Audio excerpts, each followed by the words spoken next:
Hari ini aku mau sharing tentang unity. Aku kasih judul sharing aku hari ini Better Together. Sama-sama bilang better together. Sekali lagi better together. Sekarang coba kasih tahu yang belakang. Better together. Badannya digerakin, kasih tahu yang belakang. Better together, better together. Oke, hari ini aku mau sharing tentang better together. Tahu gak teman-teman, kalau Tuhan itu menciptakan kita semua, yang introvert, yang extrovert, yang melan, yang sanguin, semua Tuhan ciptain, itu bukan untuk menikmati kesendirian. Ya gak?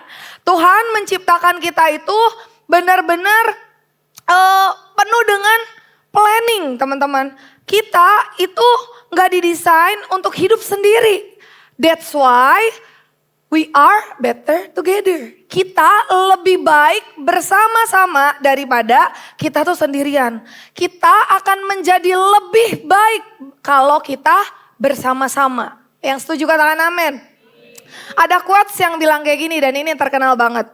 If you want to go fast, you can go alone. But if you want to go far, go together. Kalau lo mau cepat, lo pergi dah sendiri. Lo lari boleh, lo bisa cepat sih. Tapi kalau lo mau perginya jauh gitu ya, lo harus pergi bersama-sama, gak bisa sendirian. Aku bawa foto hari ini tentang burung teman-teman. Tahu gak teman-teman, kalau teman-teman nonton di Discovery Channel gitu ya, di Animal Planet, di sana tuh sering banget diceritain tentang si burung-burung ini. Dari zaman kecil aku suka nonton, dikasih tahu kalau burung ini tuh selalu sengaja terbang dan bikin formasi V. Supaya apa? Supaya mereka tuh bisa benar-benar menjaga kekuatan teman-teman. Kalau misalnya V, jadi ada beberapa yang di depan, kan di depan pasti anginnya lebih kencang. Makin tinggi makin kencang kan. Yang belakang jadi gak usah terlalu kena angin kencang. So yang di belakang bisa save energi dia. And then kalau udah capek, burung yang di depan bisa mundur ke belakang dan yang belakang bisa maju dan mereka save energi di momen itu. Karena mereka bikin formasi V, mereka bisa terbang lebih jauh, teman-teman. Tapi kalau mereka terbang sendiri, mereka paling istirahat dulu, pergi lagi, terbang lagi, transit dulu, kayak gitu. Tapi burung bisa punya formasi untuk mereka bersama-sama supaya mereka bisa lebih jauh. Luar biasa ya. Dan satu hal yang teman-teman harus tahu. Kita itu diciptakan lebih spesial dari burung. Katakan amin. Kita juga bisa bikin formasi supaya kita bisa pergi lebih jauh. Bisa terbang lebih tinggi. Bisa dapat lebih banyak. Tapi kita harus punya formasi. Tapi kita harus mau unity. Kita harus mau hidup bersama-sama. You know what teman-teman? Firman Tuhan bilang kayak gini. Pengkhotbah 4 ayat 9 sampai 10. Berdua lebih menguntungkan daripada seorang diri. Teman-teman baca yuk yang keras sama-sama. Kalau mereka bekerja,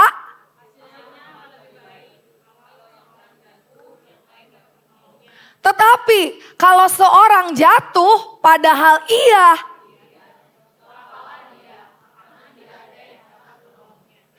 Bible sendiri yang bilang, kalau lo sendirian, lo jatuh, lo bangun sendiri. Gitu ya. Kalau lo sakit, ya lo obatin sendiri. Tapi kalau teman-teman bersama-sama, firman Tuhan bilang apa? Dia akan punya orang. Dan dia akan lebih beruntung. Dan dia akan mengalami hasil yang lebih baik. So, let's go together teman-teman. Unity is desires of God. Unity, kesatuan hati itu adalah isi hatinya Tuhan. Dan itu tuh ide Tuhan sendiri. Teman-teman mau tahu bagaimana sepowerful apa kalau kita bersatu? Aku hari ini bawa ilustrasi. Teman-teman tahu tak teman-teman tahu ini apa? Sapu, ya sapu lidi. Ada yang mau bantu aku satu orang ke depan? Jadi volunteer hari ini. Melayani Tuhan. Let's go. Siapa anak paling hits se-Next Gen Jembatan 2? Come on, come on. Siapa? Irfan. Come on Irfan. Irfan yang tadi serve burger ya? Kopi. Oke, halo Irfan. Irfan ini, aduh tinggi banget ya. Ini tuh sapu lidi gitu ya. Teman-teman, aku mau kasih satu ke Irfan. Irfan boleh coba dipatahin? Bisa nggak? Bisa. Gampang teman-teman. Kalau satu dipatahin, kita coba ya. Aku kasih 2. Anyway, ini punya Caca buat pukul kasurnya. Dia kasih buat pelayanan, nanti diganti ya Ca. Dari Bandung dikirim. Coba 2, bisa nggak? Bisa. Sekarang kita tambah deh botak-botak nih punya Caca. Kita kasih ya 3. Wah dari sini aja udah susah. Oke. Hup, bener susah loh. Nih 3. Coba. Bisa. Tapi lebih effort. Coba sekarang semuanya tolong dipatahin. Coba kalau semuanya dipatahin bisa nggak? Gak bisa. Susah. Kenapa? Karena sapu lidi ini bersatu. Sapu lidi aja bersatu susah dipatahin. Apalagi kita manusia. Kalau kita bersatu, kita akan susah dihancurin. Kalau kita sendiri, kita lebih rapuh, lebih gampang galau. Bener gak? Kalau berdua bisa sih, tapi lebih mudah dipatahinnya juga. Tapi kalau kita bersama-sama teman-teman, lebih dari sapu lidi ini. Kalau kita tahu unity is desire of God. Kita tahu kalau ada kuasa di dalam unity. Dan kita gak gampang dipatahin. Amin. Kasih tepuk tangan buat Irfan. Silakan, thank you ya. Ini nanti Cak diituin ya, di museum ini ya patahan-patahannya. Teman-teman, sapu lidi aja bisa nggak gampang patah, apalagi kita. Aku nggak tahu sih kalau anak-anak Next Gen di Jakarta tuh gampang galau gitu nggak sih? Gampang patah hati gitu nggak sih? Kalau di ghosting, kalau nggak dibales chatnya, kalau di PDKT-in tapi tiba-tiba kabur gitu. Aku nggak ngerti. Tapi kalau di Bandung lumayan sih. Ternyata banyak anak muda yang suka gampang patah hati. Ditegur sedikit kepahitan, gak mau ke gereja, gak mau komsel. Di tempat lain ya, di tempat lain. Di Bandung juga gak ada. Di Bandung khusus. Tapi teman-teman aku cuma mau bilang gini. Kita semua bisa ngalamin yang namanya kuasa dari unity. Katakan amin. Please, jangan jadi terisolasi sendirian. Jangan mau hidup sendirian. Izinkan orang lain masuk ke dalam kehidupanmu. Izinkan orang lain ada di dalam kehidupanmu. Mungkin Kak udah kok 1, tambah lagi. 2, tambah lagi. Kenapa? Karena kita harus pilih-pilih memang benar teman. Tapi ada banyak pekerjaan Tuhan yang harus kita lakukan. Dan gak cukup cuma 2, 3, 4 orang. Yes, banyak banget. Aku gak bisa bayangin kalau tiba-tiba di sini Kak Wendy atau Caca atau siapa tadi Irfan ya. Kamu coba bayangin ya, kita semua merem, Maltanya boleh merem. Tiba-tiba Irfan tuh harus jadi usher dari depan. Jadi usher sendirian. Terus karena dia pelayanannya sendirian, dia lari masuk ke sini. Dia WL, habis dia WL dia khotbah. Habis gitu dia persembahan, terus dia bayar persembahannya sendiri. Dia storein ke bank lagi sendiri juga persembahannya. Udah gitu dia mimpin komsel sendiri untuk dirinya sendiri. Can you imagine dia pasang multimedia gitu ya. Semuanya dilakukan sendiri. Itu gak bisa berbuah apa-apa. Gak akan bisa juga, gak kuat juga. Tapi kalau Irfan taruh hidupnya datang setiap minggu di sini. Rela diberi dipimpin, rela berkomunitas. Dia bisa lakukan yang banyak. Amin teman-teman. Bukan mungkin aku gak tahu Irfan pelayanannya apa. Tapi mungkin bukan cuma bantuin tadi ilustrasi doang. Tapi dia bisa pelayanan kopi gitu ya, bikin kopi bener ya. Dia bisa melakukan hal-hal kreatif yang di luar seperti biasanya. Aku kasih tahu, gereja kalian tuh gereja yang luar biasa. Gak semua Next Gen ada pelayanan kopi, burger. Enak lagi tadi siapa yang bikin burger? Jujur enak, tepuk tangan dong. Ada Indomie goreng kata Cici. Sayang hari ini tidak ada Indomie goreng. Teman-teman, kalian ada di tempat yang tepat. Dan kalian harus tahu kalian gak bisa hidup sendirian. Jangan cuma setiap minggu datang dan minta di entertain. Oke, aku datang deh ke gereja. Oke, musiknya harus bagus ya. Awas kalau WL-nya fals-fals. Awas kalau khotbahnya gak bagus. Hello, gereja bukan tempat entertain kamu. Tapi gereja tempat di mana unity itu harus terlaksana. Amin. Amin. Jadi gak ada lagi ya yang datang duduk sendirian sampai akhir buru-buru pulang. Gak ada ya. Gak ada ya. Bilang yes. Yes, berarti semua nanti pulang langsung berkomunitas. Amin. Next teman-teman, unity is desire of God. Ini tuh bukan, unity tuh bukan planningnya leader-leader di sini gitu ya. Oke, visi kita jadi unity, bukan. Ini tuh isi hatinya Tuhan. Tapi guys, isi hati Tuhan, dia mau kita hidup sehati, sepikir, punya tujuan yang sama. Tapi ada iblis yang gak suka sama rencananya Tuhan yang ini. Iblis gak pernah suka kita tuh jadi unity. Iblis gak suka kalau kita tuh bersama-sama.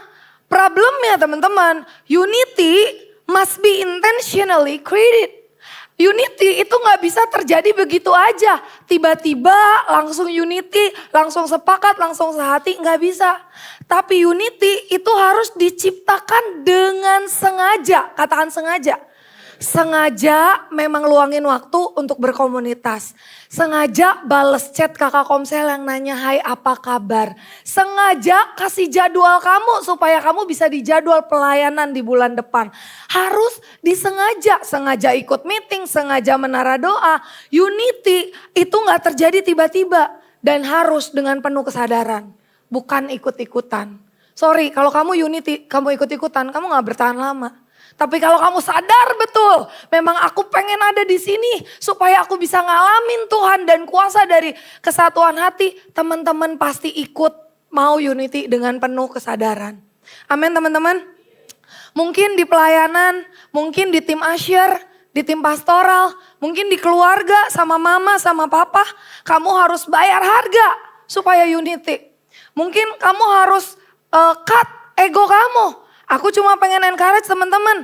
Hari ini kita putusin, let's pay the bill. Amen. Kalaupun unity harus bayar harga dan harganya, gue kasih tahu aja ya deh sekarang. Unity tuh mahal harganya. Unity bukan sesuatu yang murahan. Unity tuh mahal banget dan cuma bisa dilakukan sama orang-orang yang punya hati. Unity bukan sesuatu yang murah. Oke, gue bayar murah, gak bisa. Harga unity mahal banget. So, teman-teman, let's pay the bill together. Oke, mungkin ada banyak harga yang harus dibayar. Mungkin it can be your time. Waktu kamu, itu mungkin ego kamu, mungkin skill kamu, mungkin kekuatan kamu. Kamu harus datang ke sini ke gereja, datang lebih awal. Ada berapa banyak yang hari ini datang lebih pagi jam 8, jam 9 ada? Ada, pasti banyak. Hei, teman-teman pengerja, teman-teman jemaat. Tahu gak kamu, jam 8 kamu masih tidur. Masih like Instagram, buka-buka Twitter, Snapchat. Tapi jam 8 udah ada orang-orang yang datang ke sini. Yang bayar harga. Mereka bersatu, unity supaya ibadah ini bisa ada. Can you imagine? Aku mau bilang sama teman-teman, you know what? Harga yang dibayar untuk unity gak sebanding dengan berkat dari unity itu sendiri. Amen? Kamu bayar harga mahal, tapi ingat ada berkat Tuhan, ada janji Tuhan yang lebih mahal, yang lebih berharga daripada harga itu sendiri. Kamu harus korban ini, kamu harus korban itu. Aku mau encourage teman-teman, bayar harganya. Karena kalau kamu bayar, kamu gak akan pernah nyesel. Teman-teman rindu kursi-kursi kosong ini dipenuhi sama orang-orang? Teman-teman rindu ada banyak anak-anak muda yang bisa rasain hadirat Tuhan? Teman-teman rindu? Kalau teman-teman rindu bayar harganya. Hey, berapa sering teman-teman bawa gereja ini di dalam doamu setiap hari? Apa teman-teman masih cuma doain mimpimu, pacarmu, gebetanmu, keluargamu doang? Aku main encourage teman-teman, let's pray for this church. Let's pray for this generation. Bayar harga, amen. Amen. Kamu cuma ngechat satu orang. Besok ke gereja yuk, itu bayar harga loh. Males banget ngurusin orang lain, udah gede lu ke gereja aja. Memang, tapi kalau kamu mau gereja ini penuh, tapi kalau kamu mau surga penuh, kamu mau orang ngalamin Tuhan kayak kamu ngalamin Tuhan, bayar harganya. Set mereka, Nggak dibales nggak apa-apa, chat lagi. Aku punya pengalaman kayak gitu teman-teman. Aku pernah jadi pelayanan, jadi usher. Di sini ada yang usher? Ada. Seringkali kalau kita senyum, orang lain lewat aja kan. Boro-boro senyum kita balik, bener gak? Aku mau bilang ini, usher bayar harganya, tetap senyum. Orang pertama mungkin gak senyumin lu, orang kedua, orang ketiga, 1 minggu, 2 minggu, lu gak disenyumin, gak apa-apa.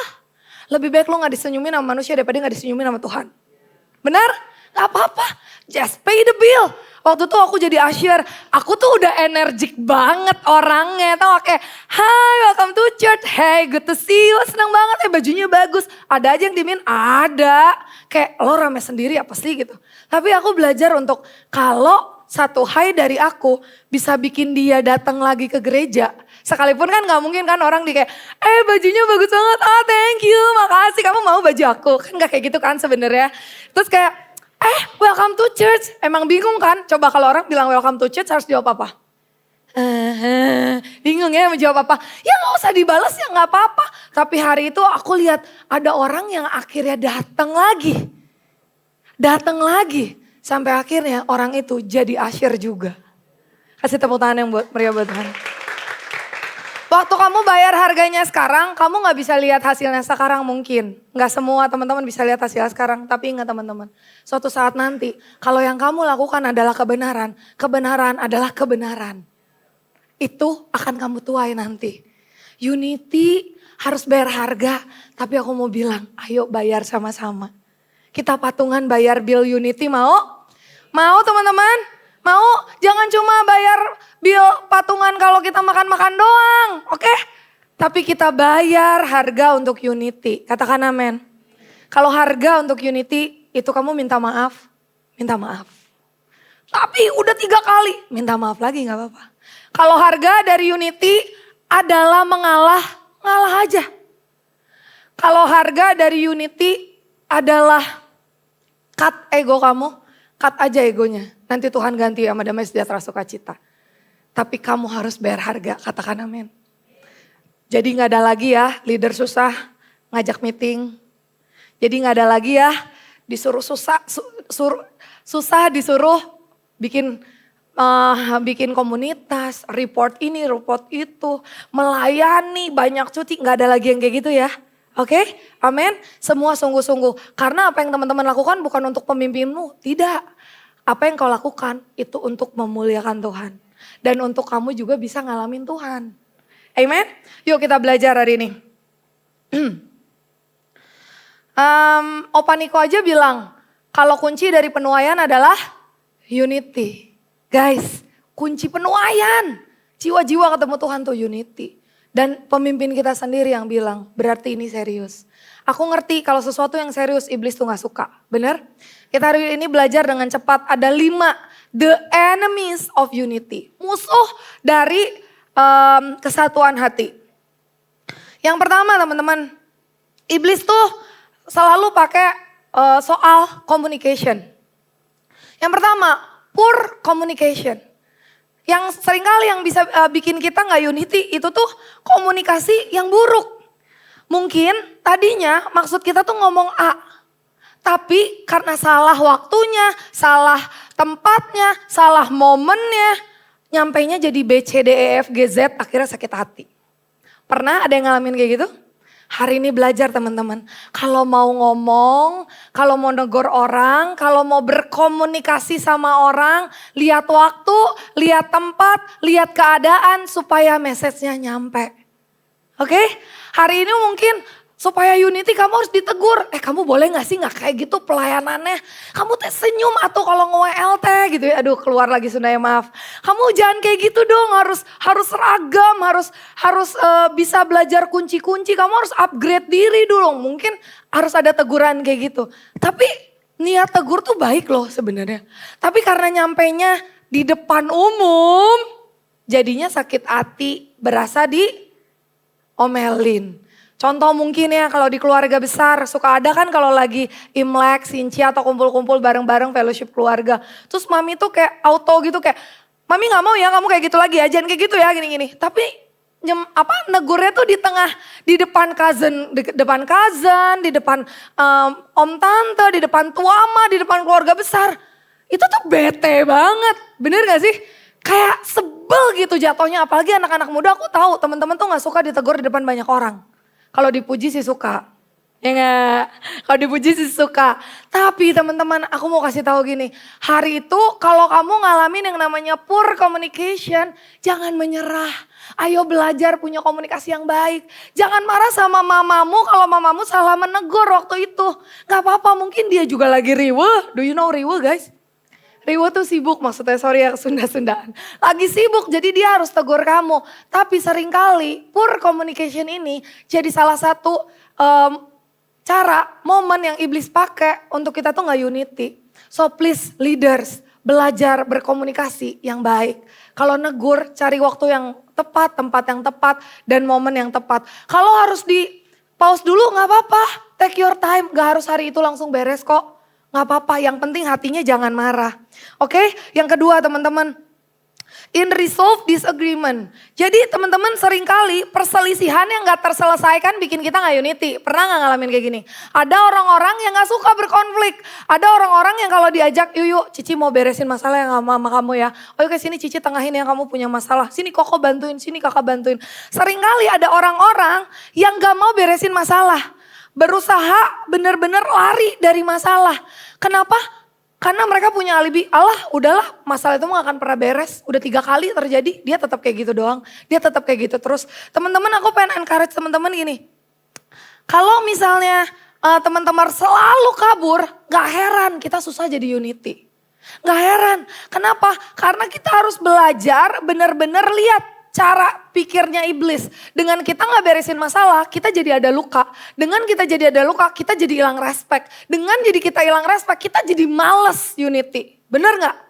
Ayo belajar sama-sama soal konflik teman-teman. Biarlah kita jadi orang-orang yang gak takut berkonflik. Kalian bisa bilang, let's go berkonflik. Karena aku tahu ada Tuhan di tengah-tengah konflik itu. Berkonflik boleh gak? Boleh. Aku di Bandung sering berkonflik. Kalau kalian tahu ada leader aku, Ko Daniel William, Abraham Randy, Van Ferianto. Aku berkonflik sama mereka. Tapi karena kita belajar. Waktu kita berkonflik, kita gak punya niat apa-apa, niat pribadi gitu. Jadi waktu kita berkonflik, kita belajar untuk beresin masalah.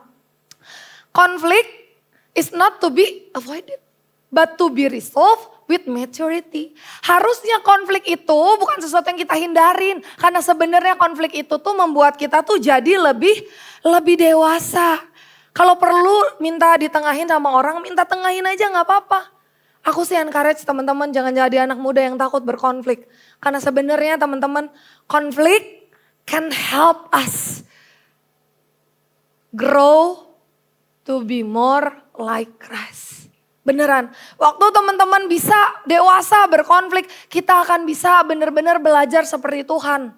Tuhan kemana-mana, ada konflik, ada, tapi dia berusaha untuk beresin. Dia gak pernah lari dari konflik. Jadi buat hari-hari ini teman-teman yang selalu menghindar dari pemimpinnya, yang menghindar dari meeting, menghindar dari doa, karena cuma gak mau ketemu orang yang itu, karena kamu pernah berkonflik, ayo teman-teman beresin sekarang. Kalau kamu mau beresin, teman-teman kamu bisa lihat gini, ternyata kalau aku merespon konflik itu dengan benar, aku tuh jadi dewasa ya. Aku pikir aku gak bisa maafin dia lagi. Tapi ternyata kalau kamu coba ngobrol aja dulu, ngopi aja bareng, duduk aja dulu. Ternyata satu kata maaf itu powerful ya. Bisa bikin kalian jadi unity lagi. Ternyata cuma air mata, gak cuman sih berharga tuh ya. Air mata, pelukan, itu tuh bisa bikin kalian tuh dewasa dalam berkonflik. So don't run. Amen. Jangan takut berkonflik. Iblis tuh suka banget pakai konflik supaya kita gak unity. Banyak gak orang-orang yang kayak aku keluar dari gereja ini. Aku gak pelayanan lagi. Aku gak Tuhan-Tuhanan lagi. Cuma karena dia tuh gak beres-beres sama orang itu. Tapi sebenarnya kalau dua-duanya mau dewasa, ada Tuhan di tengah-tengah itu, mereka pasti jadi lebih dewasa. Amin teman-teman. Aku punya rumus gini soal konflik. Kita boleh berkonflik. Yang gak boleh itu marah. Berkonflik aja, belajar argue. Tapi di tengahnya jangan marah. Nanti ada jawabannya, ada ujungnya, ada Tuhan di tengah-tengah konflik kita. Amin. Yang ketiga teman-teman, lack of share purpose. Jadi ada tujuan, Yang sebenarnya bukan tidak dikomunikasikan, tapi kurangnya mengkomunikasikan tujuan dan visi. Bukan benar-benar gak pernah dengar visi, enggak teman-teman. Tapi tujuan atau purpose yang cuma dikasih tahu selewat. Yang cuma dikasih tahu sekali-sekali, lupa orang. Hari ini aku main encourage gini, kalau pemimpinmu share purpose, share tujuan, share visi berulang kali, don't complain. Dengar, taruh dalam hati, lakuin. Katakan amin. Seringkali anak muda kita kayak gitu kan. Aduh opa nih kok khotbahnya itu lagi. Udah tahu nanti pasti kesini. Karena aku bilang ini, yang namanya tujuan pasti tujuan. Ya itu lagi. Gak mungkin belok-belok kemana-mana. Bener gak? Kalau kalian aja yang denger bosen, emang yang ngomong gak bosen? Kalau pemimpin kalian, Opa Niko boleh ngomong, mungkin mereka juga bosen. Tapi aku pengen kita belajar sama-sama gini. Tujuan itu harus berulang kali diperdengarkan, berulang kali diterima, berulang kali dilakukan. Supaya kita nyampe ke tujuan. Gak heran ada orang yang tujuannya jadi ke sana, ke A, ke B, ke C. Gak nyampe. Gak unity. Karena yang satu mau membangun gereja untuk jadi lebih pintar. Yang satu membangun gereja jadi lebih kuat. Yang satu membangun gereja jadi lebih estetik. Gak nyambung. Harus satu tujuannya. So let's learn together teman-teman. Jangan underestimate orang yang diem aja. Oke? Jangan underestimate orang yang ngomongnya itu aja. Karena apa yang diomongin terus-terusan justru berarti itu yang penting. Katakan amin. Yang keempat teman-teman, gosip. Gosip nih parah banget. Gosip salah satu yang bikin kita tuh gak bisa unity. Gosip ya, waktu kita ngomong mungkin tadinya A. Tapi nyampe ke orang ini jadi A+. Nyampe ke orang lain jadi A++. Ngomong ke orang lain lagi jadi B++++. Jadi campur aduk A dan B+. Gosip tuh separah itu. Pernah ngalamin kayak gitu? Aku pengen encourage teman-teman gini. Hayu, sekarang ayo jadi anak muda yang stop bergosip. Katakan amin. Kalau ada yang ngomong, aduh saya tuh udah kebiasaan. Dari dulu tuh kayaknya tuh gak bisa gitu kalau gak bahas orang. Kalau lagi ngafe topiknya senengnya orang lain. Apalagi kalau kesalahan masa lalu orang lain. Apalagi yang lagi hype kejatuhan hidup orang lain. Aku mau bilang gini, stop. Punya pemikiran kamu gak bisa berubah. Enggak. Aku mau kasih atau statement gini. We can come as we are. Kita akan terima, gereja pemimpinmu akan terima semua orang. Kamu perokok, kamu pakai vape, kamu suka gosip, kamu hidup gak benar, kita terima semua orang. Karena Tuhan suruh kita terima semua orang. Tapi kamu harus tahu gini, but we cannot stay as we are. Kita gak bisa hidup kayak gini-gini aja. Mungkin kamu masuk ke ruangan ini, kamu tadinya tukang gosip. Tapi aku mau kasih tahu ada hadirat Tuhan di tempat ini. Ada kebenaran firman Tuhan, ada kasih Tuhan yang harusnya membuat kamu jadi malas bergosip. Jadi anti bergosip. Oke? Jangan punya mindset aku gak bisa berubah. Enggak. Kamu mungkin pernah jadi tukang gosip. Tapi kamu tidak akan selama-lamanya jadi tukang gosip. Katakan amin. Amin. Tapi aduh gimana, gak usah pakai tapi. Lihat, berubah. Aku percaya hadirat Tuhan, kasih Tuhan mampu membuat mulut kita tuh jadi anti buat bergosip. Stop ngomongin pemimpin di belakang. Stop ngomongin kesalahan teman-temanmu. Stop ngomongin mantan-mantan kamu. Kamu udah putus sih, tapi bukan berarti kalau udah putus ngomongin kesalahan dia kemana-mana. Putus-putus aja. Anak-anak muda sekarang aku cari research kayak gitu. Udah putus dijelek-jelekin, lagi jadian dibangga-banggain. Hey, mungkin kayak desire gosip kamu itu tuh lahir dari luka. So be careful sama luka-luka yang teman-teman terima di dalam journey kehidupan teman-teman. Mungkin di sekolah, mungkin di rumah. Luka itu membuat kamu jadi pengen ngomongin orang. Hari ini aku berdoa, kita semua bisa kalahin obstacle yang soal gosip. Katakan amin. Pemimpinmu gak sempurna, orang tuamu gak sempurna, teman-temanmu gak sempurna, gak ada yang sempurna. Kalau mereka punya salah, gak apa-apa, maafin, jangan dibahas terus, nanti kamu jadi tukang gosip. Amin teman-teman? Let's go, unity sama-sama. Yang terakhir teman-teman, trust issue. Nah, Seringkali kita nggak bisa unity karena kita trust issue sama orang lain. Kita nggak percaya kalau ada orang lain yang bisa handle pekerjaan kita. Kita nggak percaya kalau orang lain tuh mampu. Aduh, dia ngomongnya aja gagap, nggak mungkin lah dia bisa doa di sini. Aduh, dia senyum aja fales, nggak mungkin dia bisa jadi usher gitu ya. Aduh, dia kayak ngetik-ngetik aja tuh, balas chat aja lama, nggak mungkin dia bisa jadi multimedia di belakang gitu ya. Gak mungkin, gak mungkin. You know what? Waktu kita punya keraguan tentang kompetensi orang lain, kita jadi susah buat unity. Sometimes kita harus relain orang-orang tuh bisa salah. Orang-orang tuh gak selalu berhasil. Tapi justru waktu kita kasih mereka kesempatan, kita kasih mereka jam terbang, kita gak trust issue sama mereka. Kita percaya kalau mereka bisa menjadi lebih baik, kita bisa jadi unity. Tapi kalau kita jadi orang-orang yang enggak, gue gak mau kasih dia kesempatan.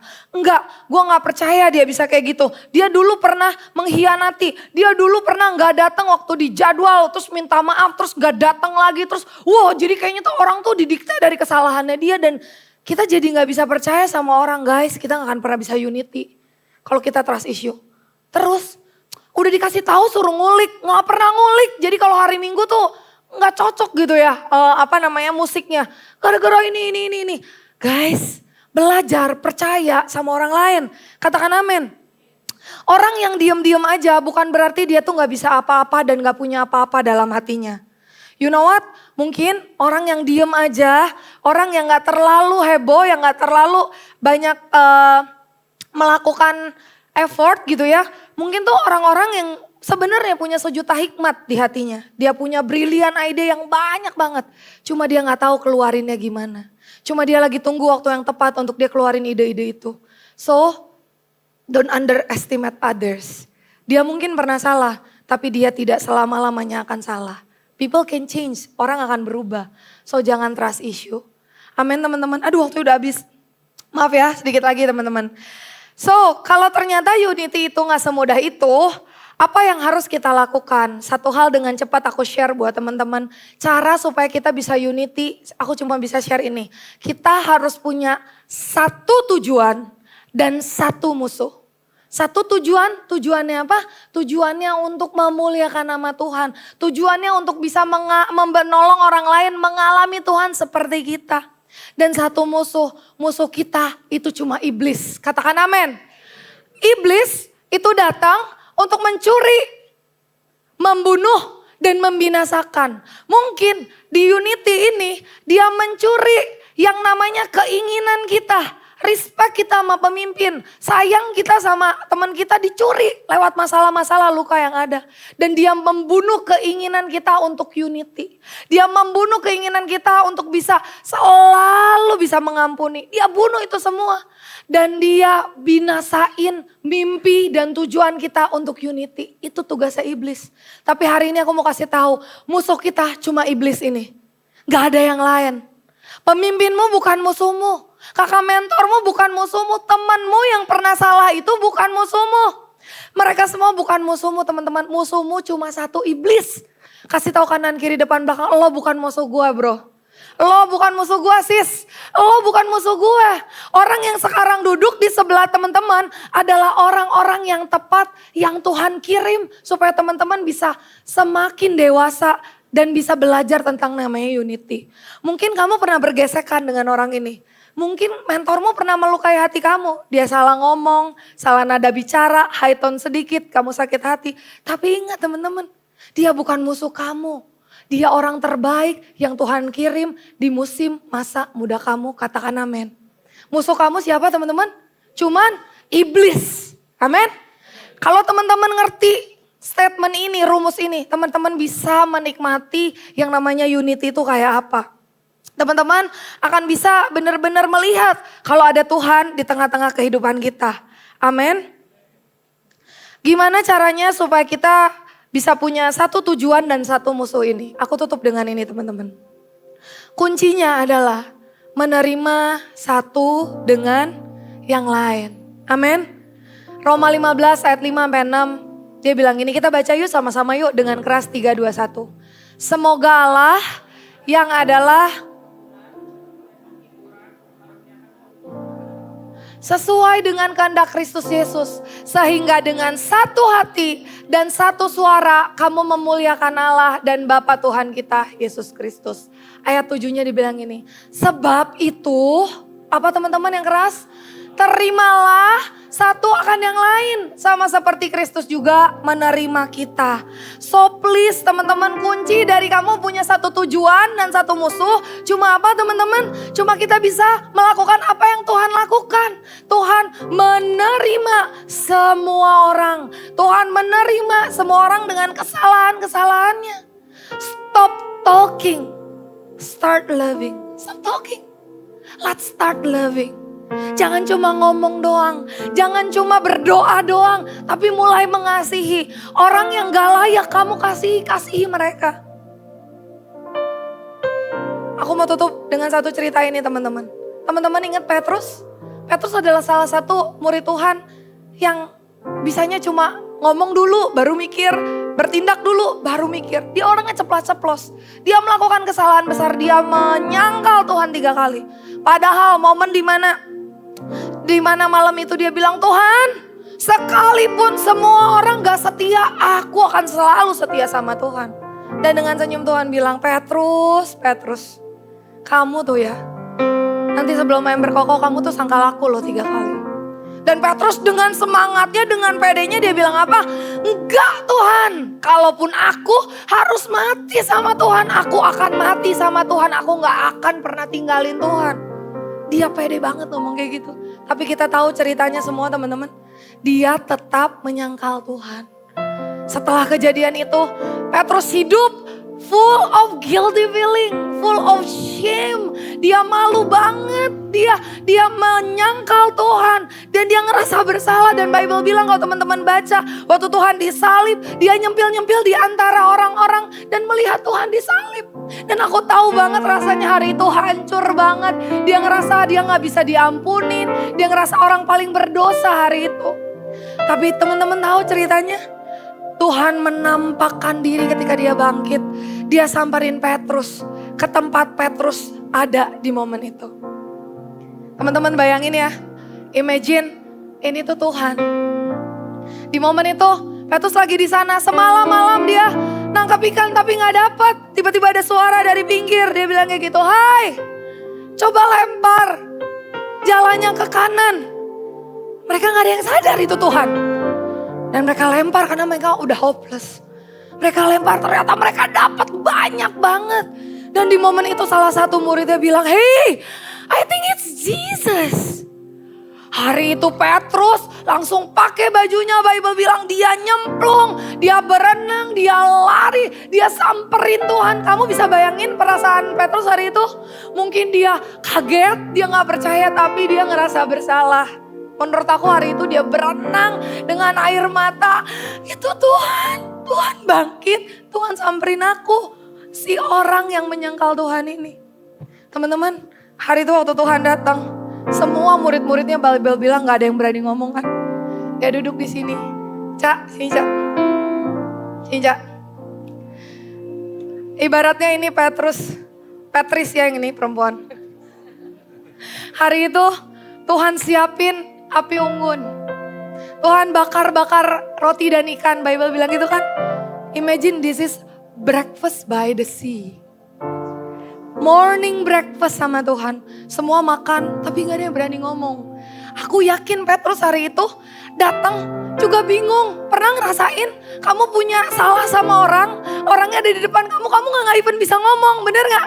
Hari itu mungkin Petrus kayak gitu, dia gak berani ngomong apa-apa. Tapi di momen itu setelah semua selesai breakfast, Tuhan cuma bilang kayak gini, Petrus. Dia mulai morning conversationnya, apakah kamu mengasihi aku? Petrus jawab apa hari itu? Ya Tuhan, aku mengasihi Tuhan. Sekali. Dan Petrus bilang, Tuhan bilang apa? Gembalakanlah domba-dombaku. 2 kali. Gak ngomong apa-apa. Petrus, apa kamu mengasihi aku? Ya Tuhan, dia jawab lagi. Hari itu Bible gak tulis, kalau lo mengasihi gue, kenapa lo mengkhianati gue? Hah? Gimana? Katanya lo sayang ini. Enggak. Tuhan gak bahas kesalahannya Petrus hari itu. Sekali lagi Tuhan tanya Petrus, apakah kamu mengasihi aku? Ya Tuhan, aku mengasihi Tuhan. Tapi Bible bilang, lalu sedihlah hati Petrus. Sedih gak sih lo ditanya, lo sayang sama gue 3 kali. Gue udah jawab, kenapa lo masih tanya? Petrus sedih banget di situ. Dan Tuhan, dia bilang, gembalakanlah domba-dombaku. Teman-teman, itu morning conversationnya Petrus sama Tuhan. Aku mau bilang kayak gini. You know what? Buat Tuhan, Petrus lebih berharga. Petrus lebih berharga daripada kesalahannya. Dia samperin Petrus, dia cariin, dia siapin breakfast, dia kasihin Petrus, dia sayangin Petrus. Yang salah si Petrus, yang nyari Tuhan, yang ngajak ngobrol duluan Tuhan. Dan bukan cuma dikasihi, bukan cuma dicari, tapi Petrus dikasih kepercayaan yang besar. Firman Tuhan bilang apa? 3 kali Tuhan bilang, gembalakanlah domba-dombaku. Such a big opportunity buat seorang yang sudah menyangkal Tuhan. Can you imagine?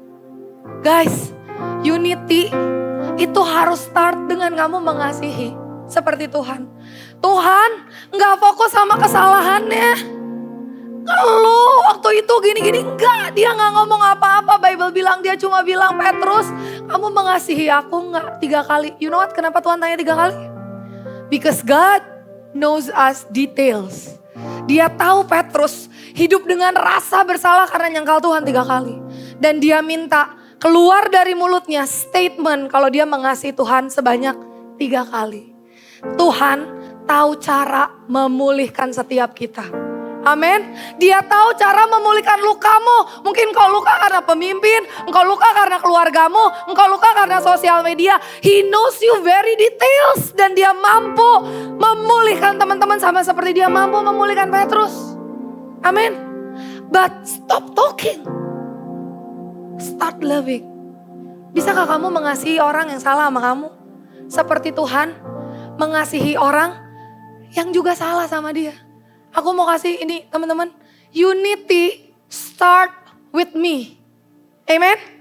Not with you, not with them, not with from there, not from there. No. Start with me. Unity itu dimulai dari diri kita sendiri. Remember, bukan Tuhan yang mana si Petrus, gue udah bangkit. Suruh gue minta maaf, samperin. Tuhan kayak gitu gak? Enggak, Tuhan samperin dia ke tempatnya dia. Karena Tuhan tahu Petrus lagi merasa bersalah. Can you start the unity with yourself? Enggak paksa pemimpinmu yang datang minta maaf. Enggak paksa orang yang nyakitin kamu, yang jelek-jelekin kamu di sosial media untuk minta maaf.